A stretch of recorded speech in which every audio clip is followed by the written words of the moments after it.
देखो, जब भी आप लोन लेने जा रहे हो ना, चाहे होम लोन ले रहे हो कोई भी लोन ले रहे हो, तो आपको एक चीज़ का बहुत ध्यान रखना है कि बैंक जो भी आप पे इंटरेस्ट रेट लगा रहा है वो फ्लोटिंग इंटरेस्ट रेट लगा रहा है या फिर फिक्स्ड इंटरेस्ट रेट लगा रहा है।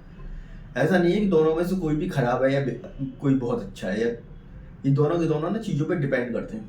यदि आप 5 साल 10 साल तक का कोई लोन ले रहे हो तो फिर आप फ्लोटिंग इंटरेस्ट रेट के अकॉर्डिंग जाओ, यानी फ्लोटिंग लोन लो। और यदि आप 20-30 साल वाला ले रहे हो तो फिर आप फिक्स्ड रेट पे जाओ।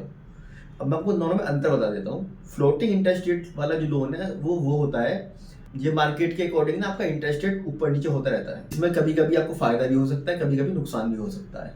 ईएमआई का अमाउंट आपका अगर वही है तो फिर बढ़ जाएगा, 2 4 5 7 महीने बढ़ जाएंगे, या फिर अगर फायदा होना होगा तो कुछ महीने कम हो जाएगा।